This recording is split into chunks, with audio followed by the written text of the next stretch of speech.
In the golden heart of Lagos, where the sun kisses glass towers and traffic hums like a restless drum, there lived a man named Femi Adebanjo. A man whose name opened doors, whose laughter filled banquet halls, and whose money made the city bow in silent respect.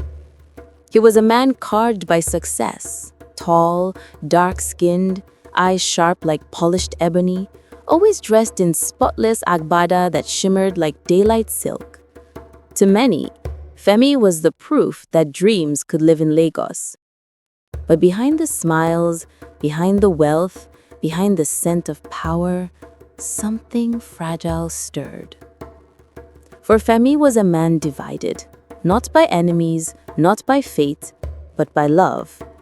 He had 4 wives, each beautiful, each powerful in her own way, and each carrying a piece of his heart, or so they thought.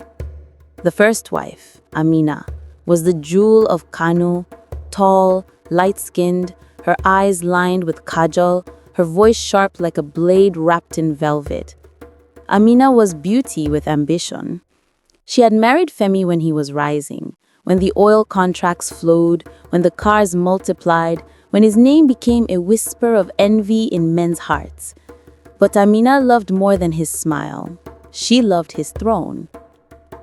The second wife, Bola, was Lagos herself, fashionable, loud, proud, and hungry for life. Her skin was the color of caramel under sunlight, her laughter bold, her temper hotter than pepper soup on Harmattan morning. She was the life of every party, the name in every gossip. But deep inside, Bola hungered for something money could not buy: affection. The third wife, Chika, was different. A quiet beauty from Enungu, with skin smooth as palm wine and eyes that carried peace.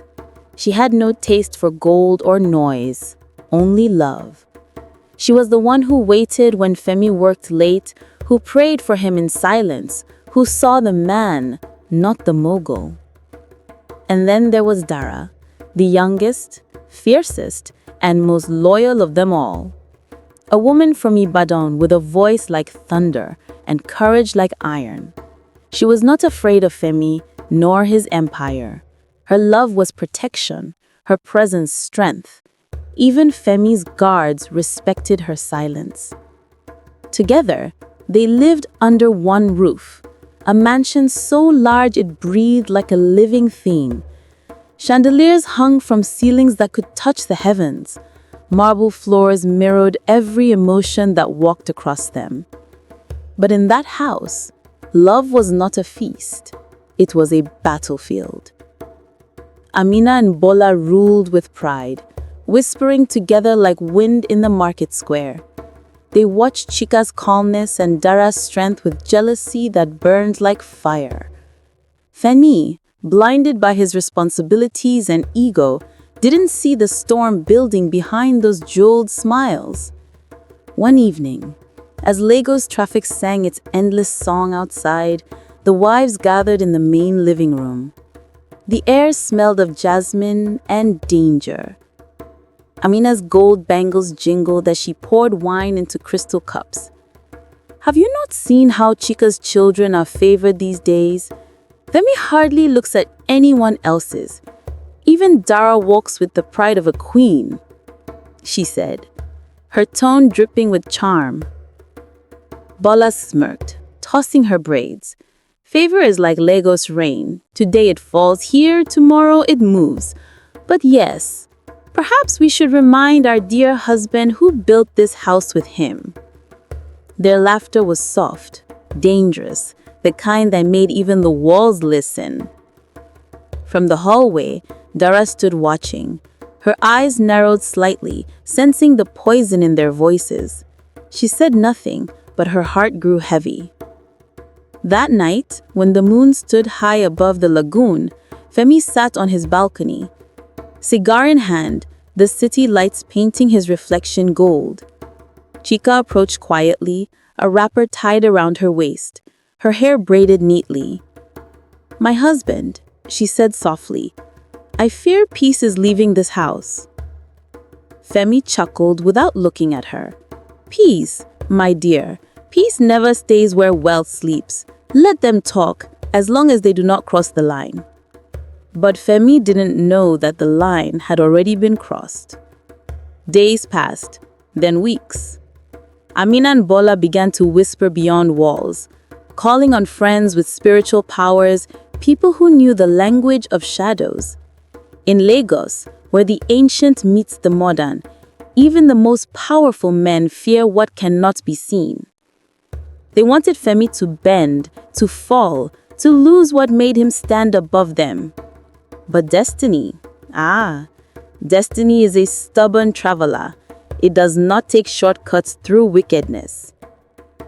While their hearts darkened, Femi's children grew, 20 of them, 12 daughters and 8 sons, each one reflecting a different shade of their father's world. Some studied abroad, chasing big dreams in foreign lands. Others stayed behind, building the empire he started. Among them, Tunde, Femi's oldest son, stood tall, his eyes sharp, his mind even sharper. He had inherited his father's fire, but none of his patience. He was the one who noticed first that something unseen was eating the house from within. In a city that never sleeps, silence is often the loudest sound. Inside Femi's mansion, silence crept through corridors lined with portraits of smiling faces, a silence that carried secrets, envy, and whispers too heavy for daylight. Femi believed himself untouchable. The contracts still rolled in, his businesses bloomed, his name echoed across the radio, his face appeared in glossy magazines beside governors and kings. But in the shadows of his home, 2 of his queens plotted his downfall, Amina and Bola, united not by love, but by resentment. They had tasted wealth until it became an addiction. They had breathed power until it became poison. And now, they wanted more. Everything. They met under cover of night, their perfumes mixing with the sharp scent of fear. In the soft glow of candlelight, they spoke names forbidden in polite company, names of those who dealt in charms and whispers, who could twist destinies for a price. Amina's gold bangles shimmered as she pressed a pouch of cowries into the palm of a woman known as Iya Olon, the priestess who lived near the lagoon. Her voice, deep as the night itself, hummed an old warning. You can command the spirits of wealth, my daughters, but you cannot control their hunger. But greed listens to no wisdom. They nodded, blind with desire, and the pact was sealed. From that night onward, things began to change. The air around Femi grew heavy. His sleep turned shallow. He dreamed of water, dark, endless, swallowing him whole. At dawn, when he rose from bed, his reflection in the mirror trembled faintly, as if the glass itself feared him. Outside, the household dogs barked at nothing. The household staff whispered that the gods were angry. But in Lagos, even the gods compete with diesel generators, and so the hum of machines drowned their warnings. Femi's children noticed it first. Tunde, the eldest, returned from Abuja with reports of failing deals and missing money. Chidi, another son, complained that their father's eyes no longer looked at him, as if something unseen was staring back through him. And deep in the house, where the wives' quarters lined the marble halls, Chica prayed. She prayed without ceasing, whispering names of ancestors, burning incense at night when all others slept. Dara stood by her side, unshaken. Together, they held the only light left in a house slowly turning dark. Then, the first sign came. On a Sunday morning, while the family prepared for church, a loud crash echoed from Femi's private study. The guards rushed in and found the portrait of Femi's late father, Chief Adebanjo, fallen to the ground. The glass had shattered cleanly down the center, dividing the chief's face into 2. In that moment, the mansion seemed to breathe. The air thickened, heavy with something old. Femi froze. A chill crept up his spine as he stared at the painting. His father's eyes, once painted calm, now seemed alive, almost watching him.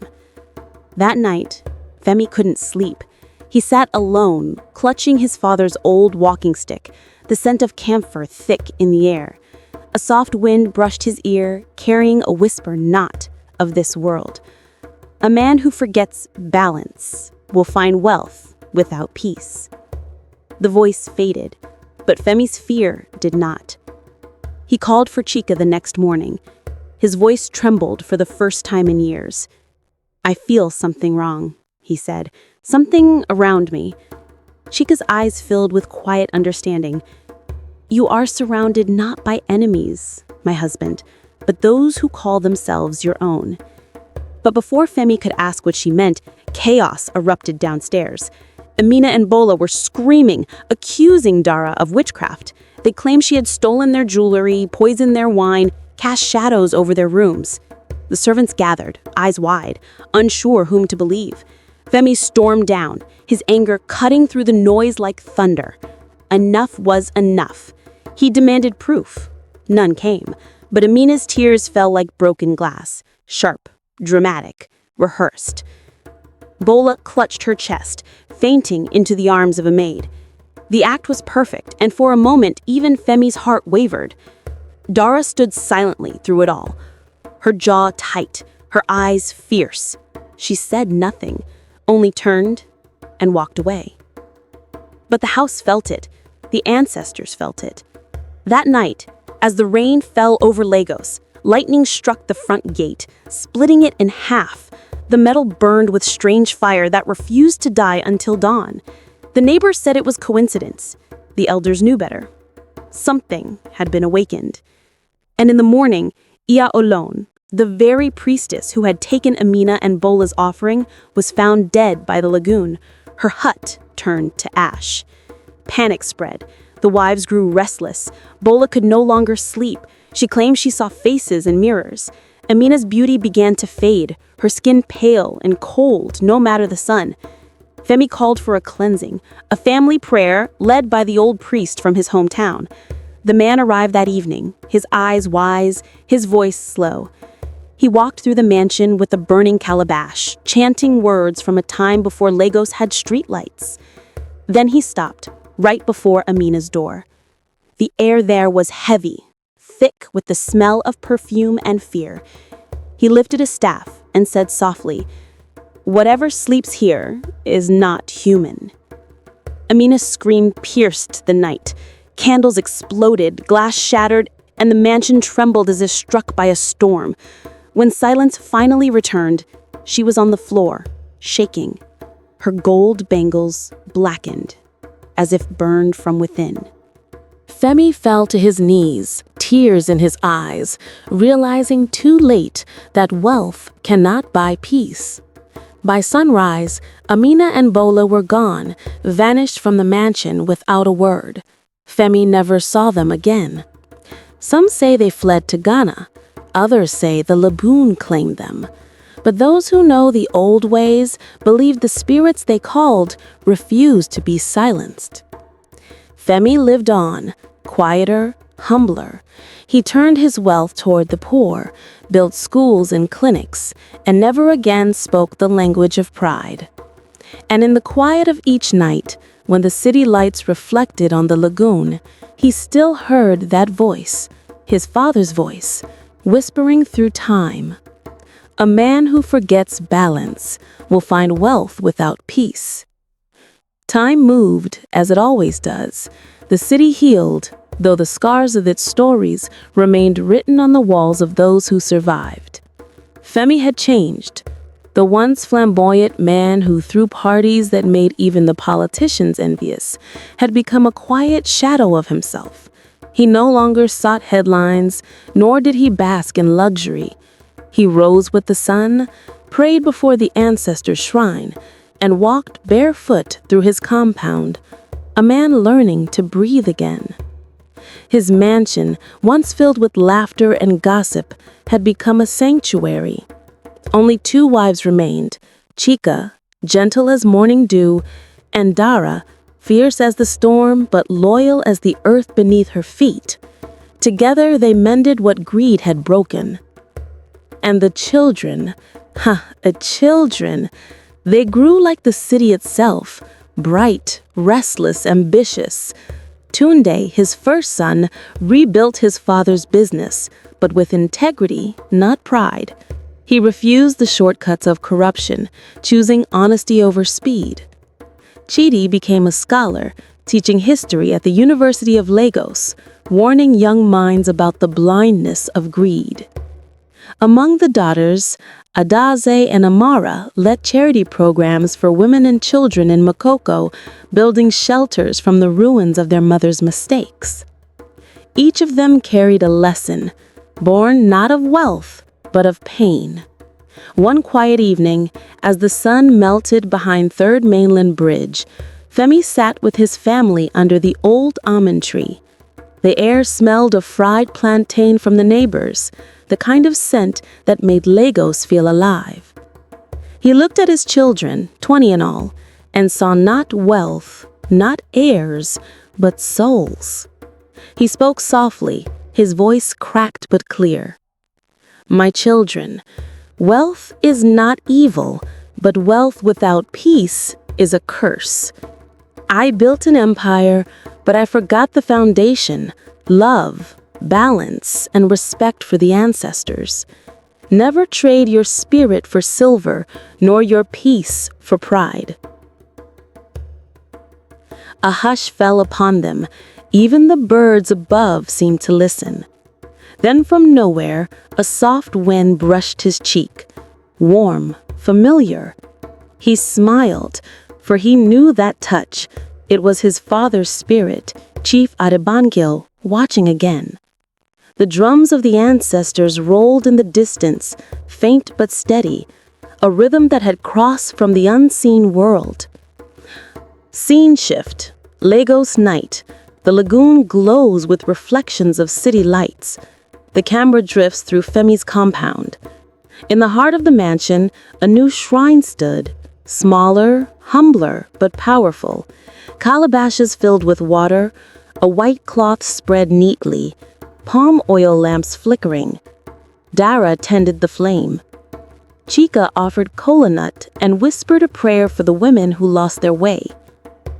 They prayed not against Amina and Bola, but for them. Because in the old ways, even the lost deserve remembrance. It is said that on certain nights, when the moon hangs low over Lagos Lagoon, two white birds circle above Femi's compound, flying close, then vanishing into the clouds.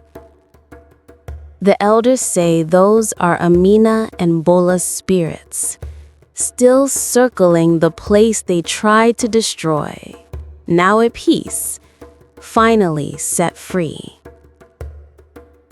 Years passed. Femi grew old. His beard turned white like the Lagos sand. His laughter became softer, his steps slower. But he never again bowed to pride. He lived long enough to see his sons marry, his daughters lead, and his name spoken with reverence, not for his riches, but for his wisdom. When he finally left the world, the sky over Lagos turned golden. The drums beat from faraway streets, and people said they saw something strange that evening, the reflection of an old man walking on the lagoon, smiling before fading into the sunset. They called it a miracle, but those who knew the story called it balance restored. This is the story of Femi, the man who had everything and lost it to learn what truly mattered. His story reminds us that in every city, beneath every light, the spirits still walk. They watch the proud, they test the greedy, and they bless the humble. For in Africa, no wealth is greater than peace of soul.